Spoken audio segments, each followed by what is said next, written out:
తనే వచ్చాడు కదా, మరేంటి మొహం అలా తిప్పుతారు? సురేంద్ర లాంటి అబ్బాయి దొరుకుతాడో చెప్పు.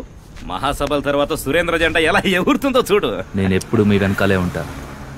మీకే సాయం కావాలన్నా నన్ను అడగొచ్చు. మీ బావమరిది మంచోళ్ళ నటించి మోసం చేశాడు. వాడికి సరైన గుణపాఠం చెప్పాలి. మీ అమ్మాయిని వాడు చేసుకోలేదని బాధపడద్దు. మీ కూతురు నేను చేసుకుంటా. మీకు ఇష్టమేనా? నువ్వు కూడా చెప్పవయ్యా. ఇంకా ఆలోచిస్తావేంటి తమ్ముడు? మనం వెళ్ళి అడుగుతున్నావా? తనే స్వయంగా వచ్చి అడుగుతున్నాడు. మరి ఇంకేంటి? అప్పుడే కృష్ణరాజు పక్కన అడుగుతుంది. ఇష్టం, అలాగే చేద్దాం. ఇంకేం ఒప్పుకున్నాడుగా.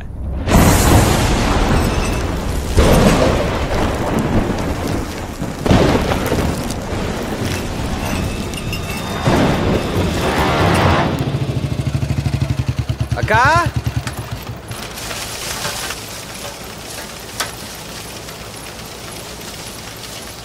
మా ఇంటికి రామ్మా. నువ్వు లేకుండా వెళ్ళే బోసిగా ఉందమ్మా. నీ అంతటా నువ్వే వచ్చేస్తావు అనుకున్నాను. పదమ్మా ఇంటికి.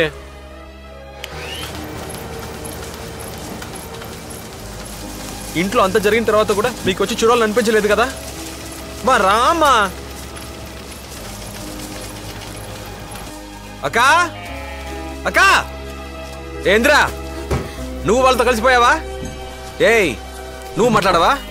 ఏంటే మాట్లాడవా? అక్కా, అమ్మ ఏమందో తెలుసుగా. ఇందరినీ పని మనిషిలా చూసామా? చెప్పక్క. అక్క, అక్క ఇది చూడక. నీతోనే మాట్లాడుతున్నా. ఎప్పుడు నాకు సపోర్ట్ చేసావు కదా అక్క. ఇప్పుడు నువ్వే ఎలా చేస్తే ఎలా? బయటికి పోరని చెప్పు, పోతాను. ఇలా మాట్లాడకుండా ఉండక అక్క.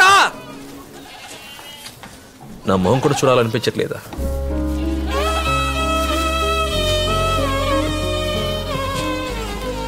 సర్లే, వెళ్తున్నా.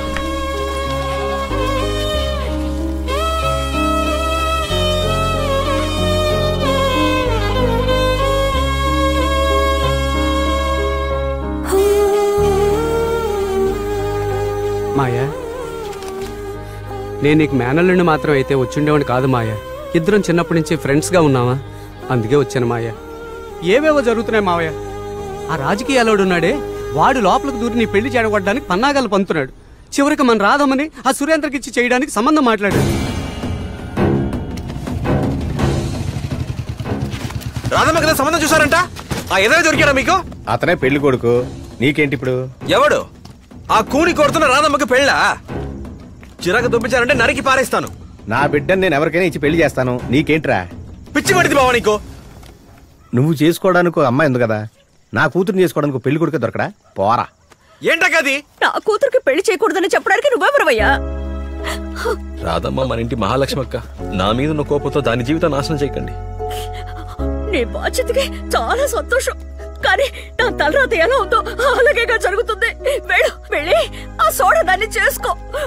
రాధమ్మా, ఒక నిమిషం ఆగు. ఏం జరుగుతుందో తెలుసా నీకు?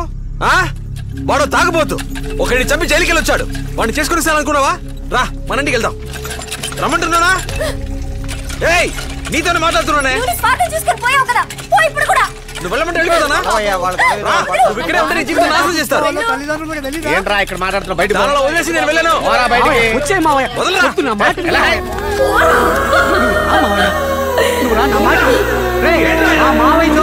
వచ్చారో అంతా చూస్తాను ఎవరుకుంటాను. నువ్వు రా మావయ్య, వీళ్ళతో అనవసరం. వైన్ షాప్ ఉందా? కట్టేశారా? కట్టేసిన బ్లాక్ లో అమ్ముతారు. ఏమ్మా, మర్డర్ అన్న చేస్తాను గాని మందు మాత్రం కొట్టన్నావు కదా మాయా. ఆఖరొక్క మొగుడు తాగి తాగి చచ్చాడు. అందుకే అసలు తాగకూడదు అనుకున్నా. జరిగిన అవమానానికి బాధగా ఉందిరా. తాగితే బాధ తగ్గుతుందంటారు, కానీ తాగక బాధ ఎక్కువైందిరా. మన కుటుంబం ఎలాంటిదిరా? మా నిల్లు నన్ను చూసి ఏడుస్తుందిరా. సరే వదిలే, మళ్ళీ పాత రోజులు వస్తాయి. అన్నటికి నువ్వే కారణం అని చెప్తోంది. ఇందుకే ఎవరి మీద ప్రేమ పెంచుకోకూడదు. వాళ్ళ బాధ మన బాధ అవుతుంది, మన బాధ వాళ్ళ బాధ అవుతుంది. అందుకే ఎవరి మీద నేను ప్రేమను పెంచుకోను, ఎవరు నన్ను ప్రేమించరు. అయితే నీకు నా మీద ప్రేమ లేదా? రామాయ, ఇంట్లోకి వెళ్ళా. అది గుడి, నేను రాను. అయితే కాళ్ళు కడుక్కుని మరి లోపలికి వెళ్దాం రా. నేను వీళ్ళందరితో పాటు ఇక్కడే ఇలా అయ్యో అయ్యో భగవంతుడా, నా బిడ్డని ఎలా చూడాల్సి వస్తుందని కళ్ళు కూడా లే మావయ్య. రేపు పొద్దున్నే అందరికీ ఫోన్ చేసి రమ్మని చెప్పు. ఒక నిర్ణయం తీసుకుందాం. ఏ రాణి, నువ్వు నన్ను అక్కడికి తీసుకెళ్తున్నావా లేదా? అమ్మమ్మ చెప్తే నీకు అర్థం కాదా? నేను అక్కడికి వెళ్ళొద్దని చెప్తున్నానుగా. ఈ రోజు నేను వెళ్ళి తీరాలే. ఈ రోజు కోసమే నేను ఎదురు చూస్తున్నాను.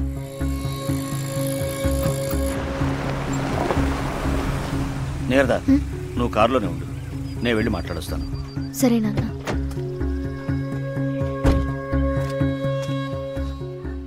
మాధవి ఇలారా. వస్తున్నా. చెప్పండి, ఏం తీసుకుంటారు?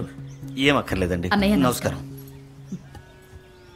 ఏంట్రా ఈయన ఇలా చెప్పా పెట్టకుండా వచ్చాడని మీకు ఆశ్చర్యంగా ఉండొచ్చు. వేరే దారేం తెలియలేదు. నిన్న నీరద కాలేజీకి వెళ్ళొస్తున్నప్పుడు ఓ 4 కుర్రాళ్ళు అడ్డగించి అల్లరి చేశారట. తను మేనేజ్ చేసి వచ్చేసింది. కనుక్కుంటే వాళ్ళు మా మేనలుడు అనుచరులేనట. నాకు నా కూతురే సర్వస్వం. తనని భద్రంగా మీ ఇంటికి చేర్చాలనుకుంటున్నాను. మీరేమనుకుంటున్నారో తెలుసుకోవడానికే వచ్చాను. ఇద్దరిలో ఒకరిని చేసుకోమని చెప్పడానికి మా నాన్న పిలిచి ఉంటారు. ఆ పెళ్లి ఎలా జరుగుతుందో నేను చూస్తాను. నా తమ్ముడు పెళ్లి చేసుకుంటే మీకే వచ్చింది. నోరు మూసుకొని కూర్చోవే, నేను మాట్లాడతాను. వాళ్ళందరూ వస్తున్నట్టున్నారండి. నేను ఇప్పుడు వస్తాను.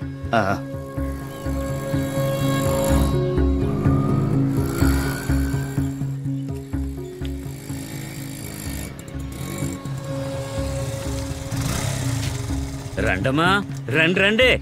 అల్లుడు గారు రండి, బాగున్నారా? కూర్చోండి, ఇక్కడ గాలి బాగా వస్తుంది. ఇక్కడే కూర్చొని మాట్లాడుకుందామా? రా సూరయ్య, రావయ్యా, వచ్చి కూర్చో. మీరు కూర్చోండి, మేము బయట నుంచుంటాం.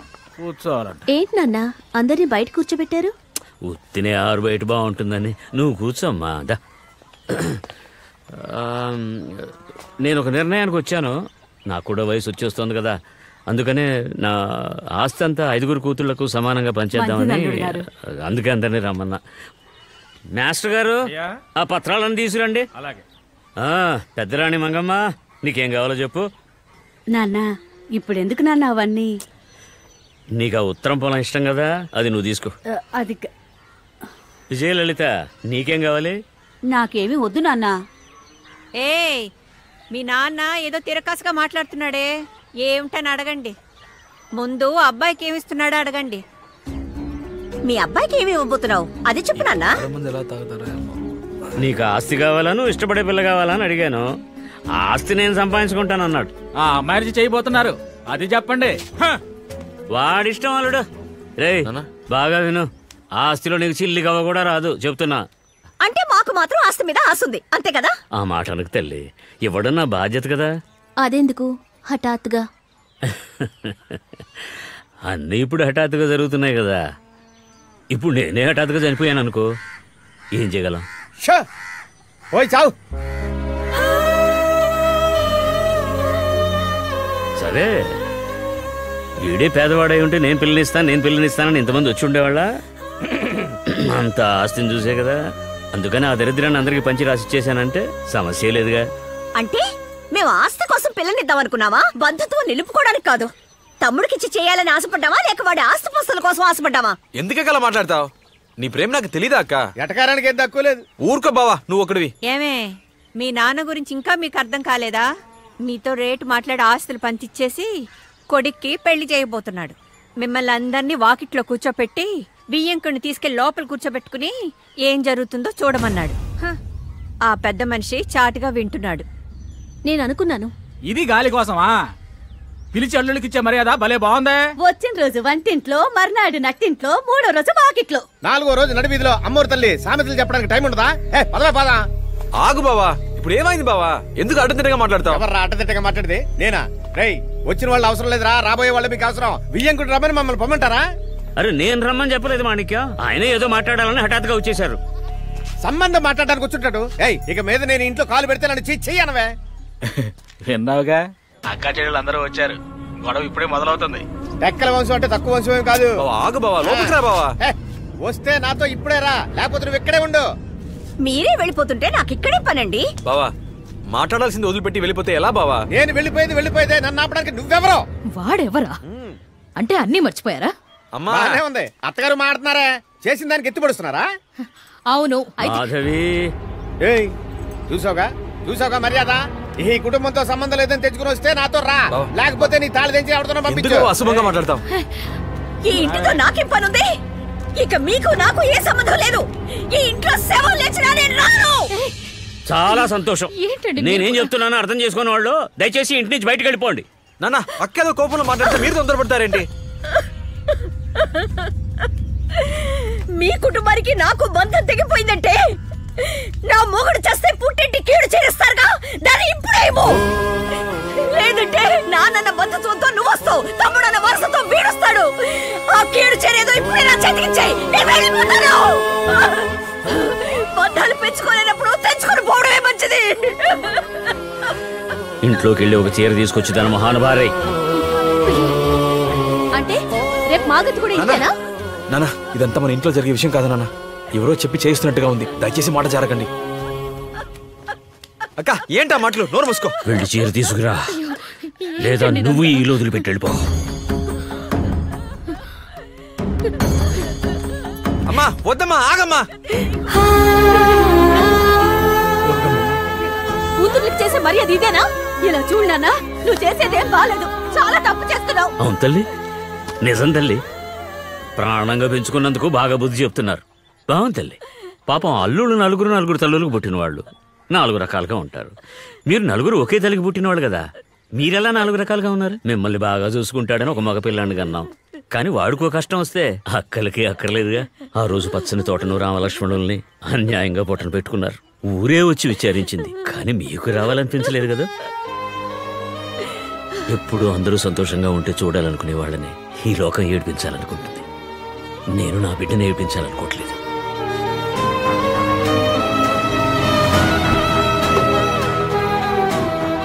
ఆ రోజు నేను వాడికి చెప్పాను, రే మీ అక్కలో బావలో ఒక్కరు రాకపోయినా ఈ పెళ్లి జరగదు అని.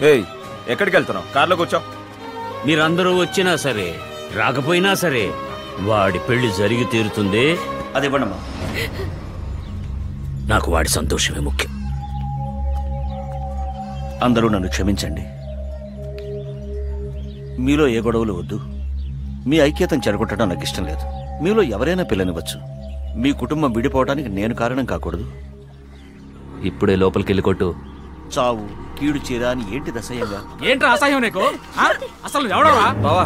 ఆ కుటుంబ విషయం నీకెందుకురా? ఉండండి. ఏమండి, మర్యాదగా మాట్లాడండి. ఎవరు అర్థం లేకుండా మాట్లాడేది? నాన్న రారా పోరా అని మాట్లాడితే మర్యాద దక్కదు. బావా మర్యాదగా మాట్లాడు. ఏరా కొడతావా? ఏంటి బావా? ఎవడ్రా మా మాయని ఎదిరించి మాట్లాడేది? ఏమనుకుంటారు? ఏంట్రా ఎక్కువ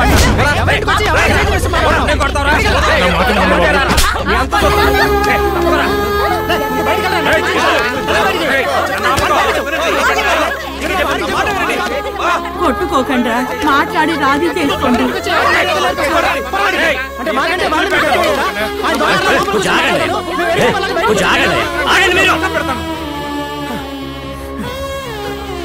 మీరు కూడా ఏంటక్క? ఇంటికి వచ్చిన మా నాన్నని కొట్టి పంపిస్తున్నారు కదూ, దీనికి నువ్వు సమాధానం చెప్పే తీరాలి. దయచేసి అందరూ ఇల్లు వదిలి వెళ్ళిపోండి.